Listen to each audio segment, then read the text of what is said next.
Hello everyone back at home. Welcome to Inside Tack with Bell Staff. I'm Matthew Cornwell. I'm the Racing Rules Advisor for INEOS Team UK. This is where we give you the live race reaction after each day's sailing. Tough day on the water today, but we're going to talk through that and look at some of the key points. I've got a couple of our stars from the racing today. We've got Olympic sailor and our flight controller, Leigh McMillan, or pilot is what we like to call them, pilots who control the flight of the boat. We're on the afterguard, and we've got one of our grinders, an Olympic gold medalist in rowing, Gotrel. Thank you for joining me, guys. Leigh, I'll start with you. A tough day. How was it out there today compared to days in the past, and what's the general feeling? What was the main sort of outlook of the day today? Yeah, it was, you know, we kind of had our eyes on it being a fairly tricky day, just with the weather forecast and a bit of uncertainty as to whether the breeze was going to come in, and right at the beginning, you know, it was hard to even get sailing on our course, so we had to actually go off into another patch of water just to get warmed up and get some manoeuvres in and get the practice in. The start got delayed a little bit at the beginning, and then eventually there was just enough wind to start, but you know, it's kind of right on the limit at being able to execute manoeuvres and things like that. So we kind of had our eye on that a little bit, and just trying to get the best out of the boat, and just, you know, still working on the best possible way of executing tacks and drives in those super light conditions, and just keeping the boat rumbling, and you know, it's, you know, business as usual for us. It's just super focused, really trying to get the best out of the boat, still trying to learn all the time and move it forward. And that was really kind of the order of the day. Yeah, so day, but not disastrous. It's a series, isn't it? Keep pushing forwards. Yeah. And as it out, you know, the breeze, you know, came in for the second race, and you know, we kind of got the boat singing, and it was you know, a close race. It probably, the distance looked quite big, but you know, those speeds, like one small mistake and it can all change, and you know, so we definitely had our heads up and kind of still, you know, fighting for every single inch we possibly could. The boat felt like it was going well, and so, you know, looking forward and to the racing tomorrow, and get stuck into the PRADA team. Yeah, well, great. I mean, Matt, now back on shore, and obviously you've had a bit of a chance to debrief everything out there. How's the mood in the camp? Looking forward to tomorrow. I think it's, I mean, same as it would have been today, going out there. Kind of every day is a new day, and you've still got to go out there and try and win races. And essentially, nothing's really changed. You've still got to win 7 races from now on. So, missed a few opportunities today, but I mean, nothing changed in terms of our mindset going into tomorrow. A slightly different course area, I think, which should be a few more opportunities for overtaking, which suits us as well, and a bit more breeze. So, fingers crossed we can turn it around a little bit. But in terms of mood in the camp, everyone's still pretty happy and looking forward to pushing forward. Good. Would it be fair to say that we were sort of not expecting a day like this, but we knew it was quite possible after all the successes of the round robin, which was fantastic, but things kind of went away a little bit. We knew that there was a tough day coming, and we sort of felt ready for it. Is that true, do you think? Yeah, I think so. You know, I think our, you know, the lighter, the very bottom of the wind speed limit isn't our strongest condition. I think there's no, you know, no kind of hiding away from that. I think we know that, and we're still kind of working to eke every bit of performance we can, and we're still learning stuff in that part of the wind range. And you know, as it gets up, we get stronger, and you know, so looking forward to some good racing tomorrow and some breeze. Great. Okay, chaps. Well, I'm enjoying hearing the positivity still, and that's absolutely right. We've got a few clips to show you here from the racing. First one is this is the start of race 1, and this is where the breeze was still really light, wasn't it? Matt, what were your thoughts in this start? It was just tricky, wasn't it, getting off the foils? They nearly went off the foils, but they just kept it going. Yeah, I mean, like Leigh said, it was right at the bottom end of the range, and all it takes is a little drop, and I think you could see there was some pretty big holes floating around the course, and if you kind of got on one at the wrong time, you were going to get caught out. And unfortunately, yeah, just the wrong time for us pre-start, and from that point onwards it was always going to be an uphill struggle when you're kind of floating towards the line and watch the other boat sailing off. But the lads did a good job to try and keep the morale up, and we kept trying to learn things around the course, and never really gave up. It was always one of those races where anything could happen because there were some big holes around, but the breeze kind of continued to build through the race, so made any opportunity to overtake quite hard after that. Right, okay, so when the breeze came in, there was less of those, you know, possibilities of them touching down, and then you can really close that gap, I guess. Yeah, it was exactly that. So I think it was all kind of won and lost on the start, unfortunately for us. Yeah. Well, it did sound like on board the audio comms we were getting, it did sound like you were still keeping it positive. Is that the general feeling? Yeah, definitely. Yeah. You know, it's the first day. We know we're going to start winning races, and you know, the more we can do that, the better. And we just got to get stuck into it. Yeah. Right, and that was that race done, really. All sort of finished in the pre-start, and then it was tough from there on, wasn't it? We'll have a little look at race 2 here. Very interesting pre-start. We've got a nice clip here. What was the strategy here, Leigh? Had you talked about this? Yeah, you know, Ben and Giles have done a huge amount of work on the pre-start, and you know, I think they've got a real good feel for how, you know, it's all kind of going to unfold, and counteracting what their moves are.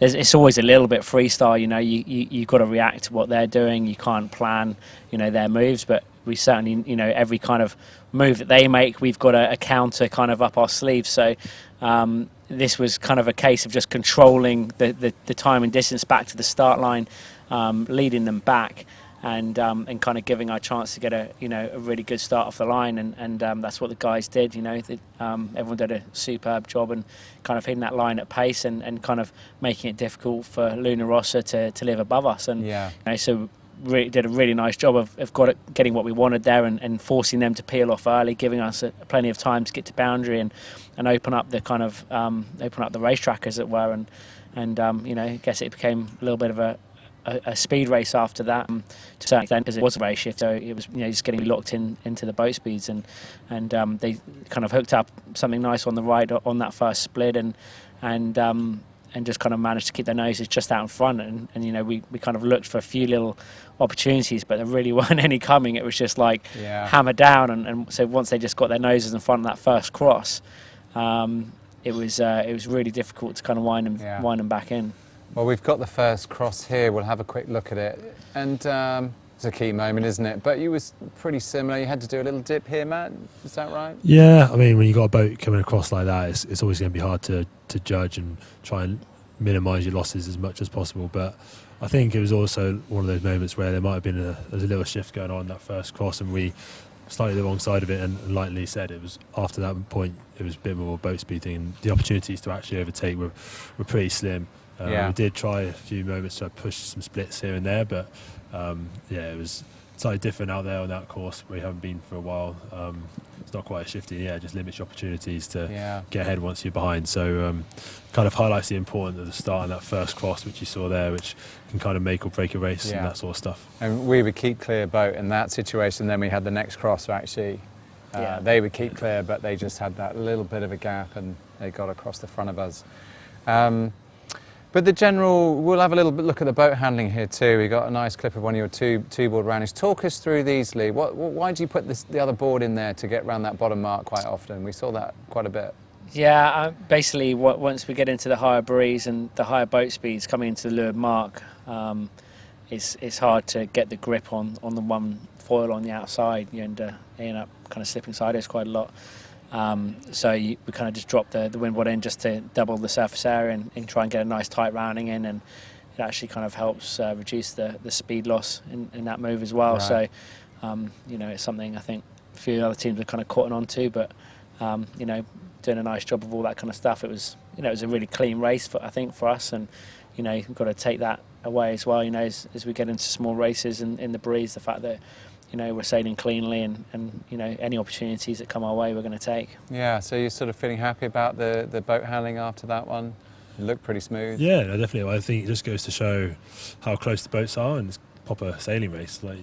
It's going to be a case of who makes the least amount of mistakes for one, but as you can see, the boat handling is all pretty slick, and same from both teams. So it's actually about picking the right way to go and picking your manoeuvres at the right time. So yeah, it's just it's kind of the level we wanted to get to, and the kind of level you expect to be at when you get to this level of competition. We're in the finals now, aren't we? It certainly feels that way. We've got a few questions that we'll go through here.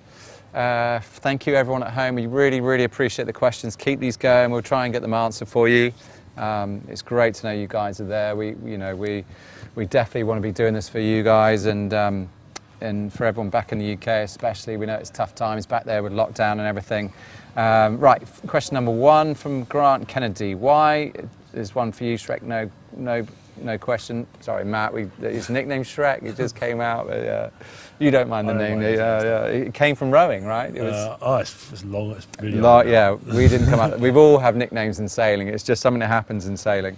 Yeah, Swizz, cat flap, Shrek. So anyway, the question. So why do the grinders not use a system that uses their legs instead of their arms, which would be particularly good for you as a rower? Yeah, your legs nice. are probably pretty decent. You could go well on a bike, but why don't we use legs? It's been written in the rules this time round. So I mean, last time it kind of slipped under the radar a little bit, and it was a discussion obviously, and now it's been written out of the rules, so we're stuck to our arms. But thankfully everyone's kind of managed to convert any sort of leg muscles they have to mainly upper body now, so we're doing just fine. Yeah, great work. I know you guys work so hard in the gym. They're impressively fit. It's another level that we haven't seen in sailing before. Right, William Watson, what's the weather forecast and what's the preferred conditions for our team? Leigh? So tomorrow is looking kind of 15 plus, 16, 17s. Okay. And that's, probably on our sweet spot, getting into our sweet spot tomorrow. So looking forward to that. Out on a different course tomorrow too. They're saying at the moment, aren't they? Course E. Course E, yeah. So a little bit, more. It's called the paddock. They call it the paddock here, the locals. So it's kind of in amongst the islands, a nice kind of nice spot, and so there could be some shifts and little something to play with there, which would be nice for Giles and Ben as well to get their teeth into. Yeah. Looking forward to it. And we feel quite happy about tactical type races, don't we? In that we do have a defined tactician role, and we actually separate Giles from the grinding. You're doing the extra work for him, and we try and take him out of it, don't we? Well, we do take him out of it. Question with Archie Wright: how much quicker do you think Italy have got since you last raced them? So where are we compared to where we were, and where are they compared to where they were? How do we feel about that? I think, obviously they were pretty kind of confident going into the semi-finals about the gains that they made, and I think that was kind of clear to see. They hadn't made a step forward, I think, mostly in just kind of sailing the boat cleanly, and kind of just hitting their kind of optimum performances a bit better. And I'm sure, I think we've moved forward a bit since we last raced them as well. We've kind of tickled many aspects of the boat. No kind of huge developments. It's kind of we're in the thick of it, and you can't be kind of taking big risks and things like that at this point. But just certainly tickling the performance, and so I think I think today, the breeze kind of got up a bit more than we thought in the early stage of that second race.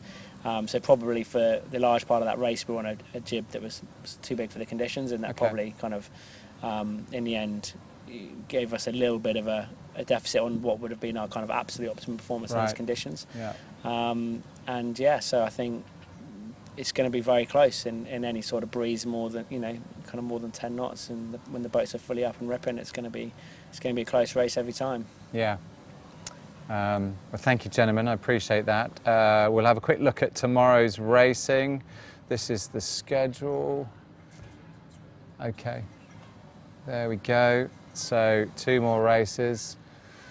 Yep, as we said, gents, it's a series. We're in for the long haul. Well done today for keeping it level-headed, keeping it positive. It's great seeing the mood in the camp. It's always funny being out. It's tough watching you guys, I'll be honest. It's easy to be on the boat, and it was interesting to see how you guys are going to be when I got in here, but it seems like it's business as usual. Another day tomorrow could suit us, fingers crossed, and good luck, guys. Thanks a lot. Thank you again, everyone at home. Again, thanks for the questions. Keep them coming, and we will see you next time.